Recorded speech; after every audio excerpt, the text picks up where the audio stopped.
Hello, I'm Lauren Taylor, Assistant Vice President for Campus and Residential Life, and I want to be one of many to welcome you to Samford University.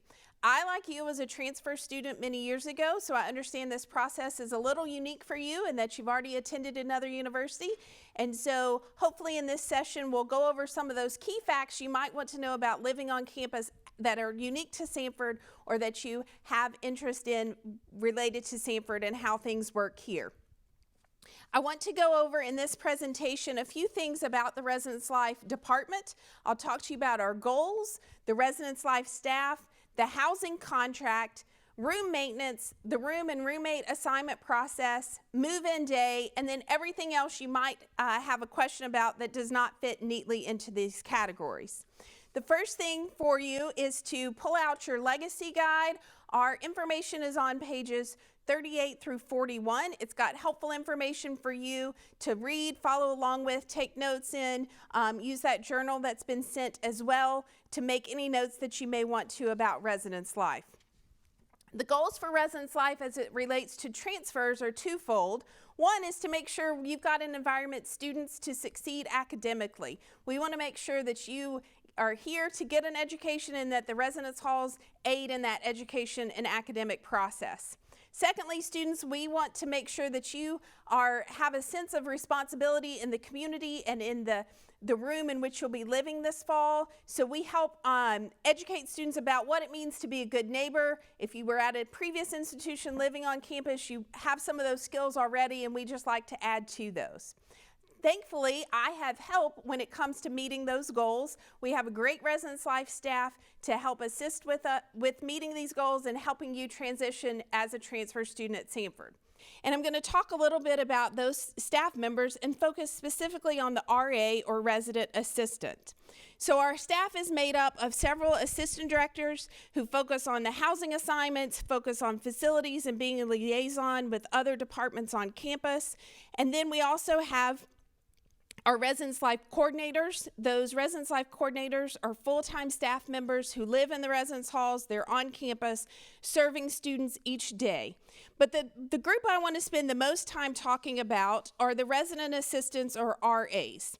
The RAs are sophomores, juniors, and seniors who want to be part of the Samford community, want to help your son or daughter acclimate to the Samford community, and they are there to help engage students. We assign RAs several tasks, one is which assisting your son or daughter with transition issues. Some students may have trouble getting involved. RAs are there to help them be engaged in the community.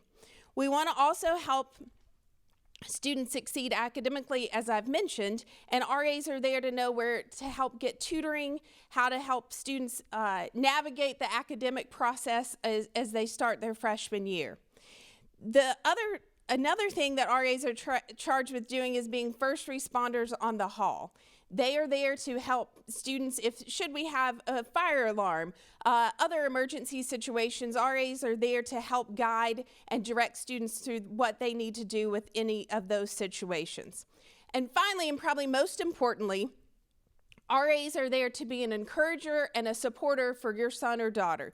They are there to help them through the highs of college and the lows of college life. We want students to be engaged with the RAs, and the RAs are there to support them. Unfortunately, RAs are also there to be the policy enforcer or making sure that they are the disciplinarian for the hall, to make sure we have a set community within the hall and all policies and procedures are followed. The RAs are trained in a variety of ways. They're trained in how to communicate effectively. They're trained in time management so they can assist your son or daughter with time management. Some of you may have a son or daughter who doesn't know the answer no.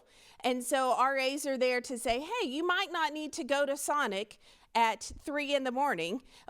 You might want to study instead. So RAs are there to help with that time management. For example, RAs are also trained with roommate mediation and conflict mediation. Oftentimes in roommate conflicts, we realize that students haven't actually talked to their roommate. They think they've talked by texting or leaving a note, but sometimes actually talking to the person you're sharing a roommate with or room with is very helpful. So RAs are there to help with that process as well. And as I've mentioned, they're first responders on the hall, so RAs are trained in those emergency procedures.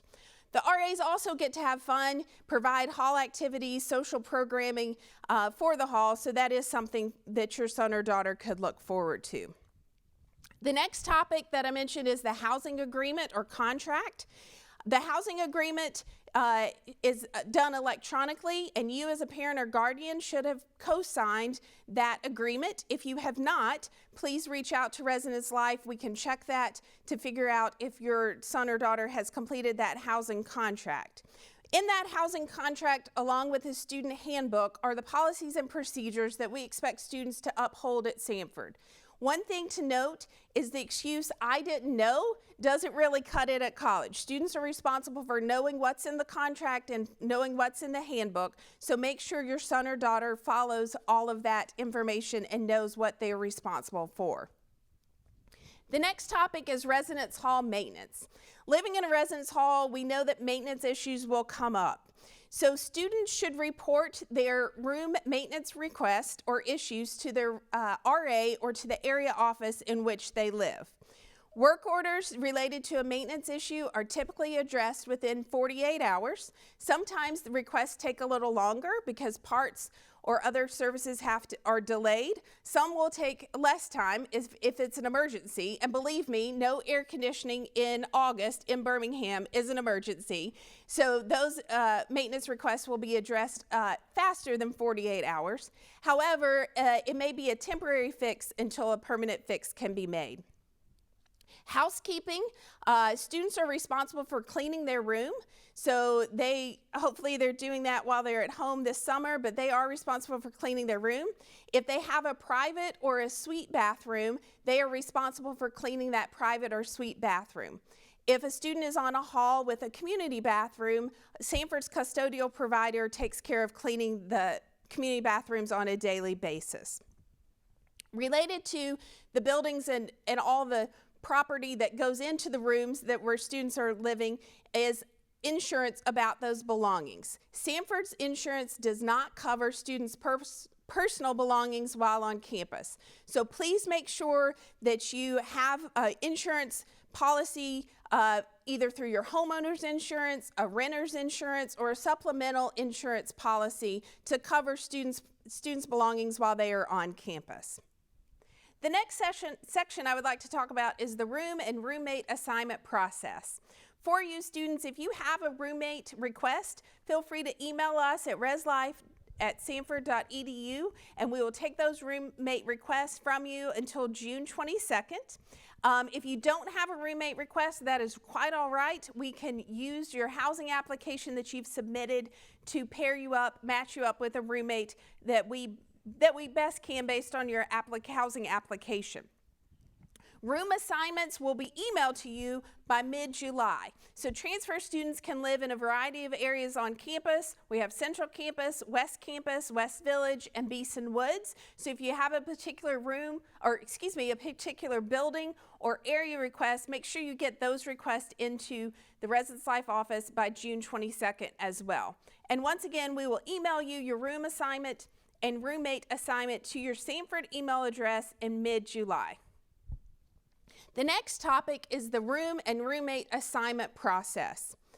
Roommates are easily assigned at Samford in one of two ways. One, your son or daughter could have found someone that they would like to room with, and that's great. The key for that is both roommates need to request each other, so we will match them up. We don't want someone to just request a person randomly and they not know that they've been requested. We want both students to request the roommate.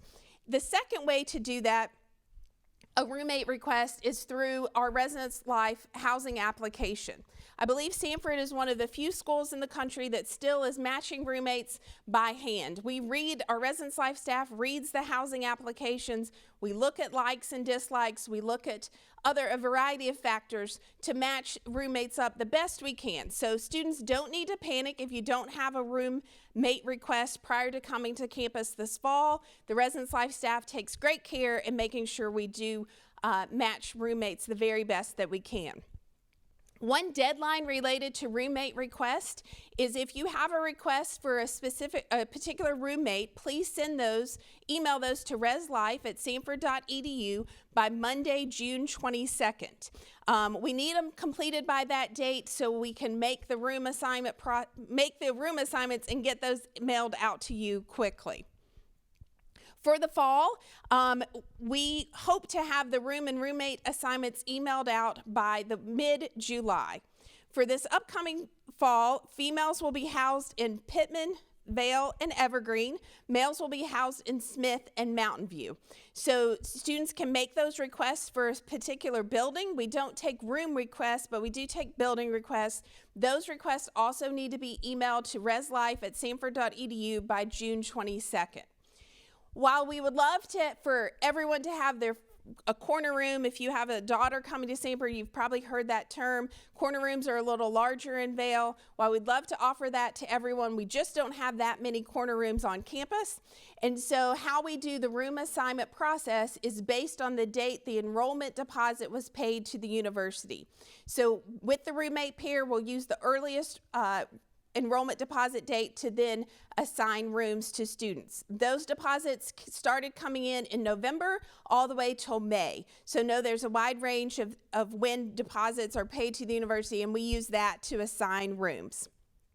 As I mentioned, we will email students their room and roommate assignment to their Samford email address by mid-July. The next topic is move-in day. So we've gotten the room and roommate assignments taken care of, and then comes move-in day this fall. Move-in day is Friday, August 21st. The good news is you don't have to remember all of the information about move-in right now. You just need to have August 21st marked on your calendar, as more information will be emailed and given to students after their room assignments are made mid-July. But one key to move in is to make sure all belongings are labeled with the student's name and room number and the building on them. That helps us make sure nothing is lost in the move-in process on August 21st. Related to move-in, some students may be coming back early for a variety of reasons. If your son or daughter falls into one of those categories, they will get more information from their coach or advisor about the move-in for those days.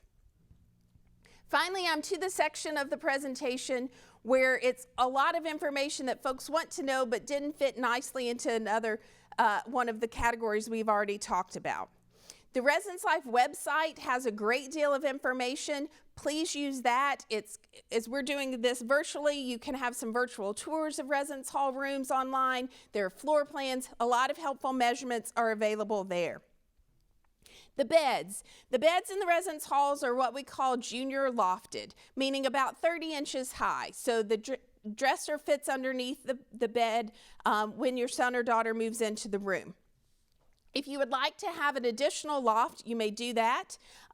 We allow that to happen. We recommend using Collegiate Bed Loft. They've worked with us for several years. If you would like to loft your bed even higher than that. For purchasing of sheets, the best answer is regular twin size sheets should fit our beds, our mattresses. However, if you add a mattress topper or something else, you may want to have little longer sheets available for you, but regular twin size sheets should fit our beds. Included in the room is cable IPTV, so students can watch TV over the internet. We've got technology of wireless internet is available in all the residence halls, as well as one wired port is also available for those gaming systems that students probably like to bring. Laundry is included in the cost of the room. The desire to do laundry is not included in that cost. So students need to have that. They also need to have laundry supplies. Our washers are front load washers, so the pods you can throw into the drum, or the liquid detergent works just fine in our machines. If they use the pod type detergent, they just need to make sure you throw it into the drum and not put it into the drawer where liquid goes. We know that students want to decorate their rooms. This is their home for the next 8 or 9 months, and so we want those rooms to look like home, to be decorated. So a few guidelines related to that. Please use 3M Command products. We recommend those for hanging things, attaching things to the wall. The most important thing with those is how to remove the Command product at the end of the year so it doesn't damage our walls. But you can go to any large retail store, and there's an assortment of these products to meet a variety of needs. Our residence hall rooms have tile floor, so carpets or rugs are absolutely allowed to be brought into the room. Some folks have a small rug, some folks have wall-to-wall carpet put in. That's strictly up to the students on what they would like, how they would like to decorate their room. If you bring any carpet in, just please make sure you don't use any adhesives to stick it to our floor, because we would like the floors to be still remaining when you remove the carpet at the end of the year. Furniture may also be brought into the room. Each of our rooms comes with a bed, a desk, and a dresser. So you may bring any additional furniture that you would like. The one thing to remember is all of Samford's furniture has to remain in the room as well. So while you're figuring that out, check our floor plans out, and also remember that these rooms are small, so what you think may fit may not actually fit, so just remember that. When you're installing all of your decorations, TVs, any other electronics, you will probably need a power strip or an extension cord. Those are permitted. With the power strip, just make sure you don't plug one power strip into another power strip into another power strip to get the plug where you need it to be in the room. And with extension cords, just make sure the extension cord has 3 prongs going into the wall, not just one of the inexpensive extension cords you can find on sale after Christmas is over. Candles and candle warmers should stay at home. Please don't bring those with you to your residence hall rooms. Those are fire hazards, and we just want you to leave those at home. Students, if they are brought on campus, there is a monetary fine should they be found, so just save your money and leave those candles and candle warmers at home. Cooking appliances are permitted in the residence halls. Microwaves, small refrigerators are good to go. Other appliances are good as long as the element on that appliance does not turn red. So for an example, toasters, toaster ovens, hot plates, fry daddies, all of those things need to stay at home because those elements turn red, or we also just don't want a grease fire in the residence hall room with a deep fryer going there. But if you need a coffee maker, other appliances, those are good as long as the element does not turn red on the appliance. The next slide I've got is related to contact information and how you contact Residence Life should you or your son or daughter need to reach us. Residence Life has a Residence Life staff member on call as long as students are living on campus.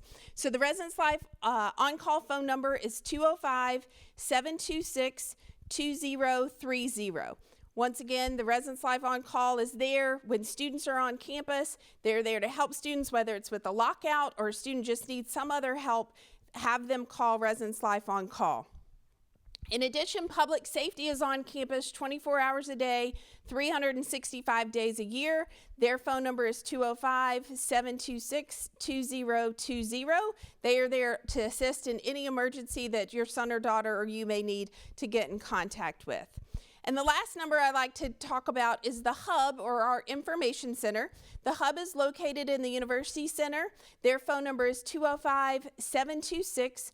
2407. The hub is a great resource when you just don't know what number to call on campus. They can direct you to the office or individual that can assist you with your concern. We've just given you several contact information, phone numbers, ways to get connected, students and parents. If you have questions, whatever those may be, feel free to reach out to Residence Life. We'll do our best to make this transition to Samford the very best it can be, and we look forward to having you on campus this fall.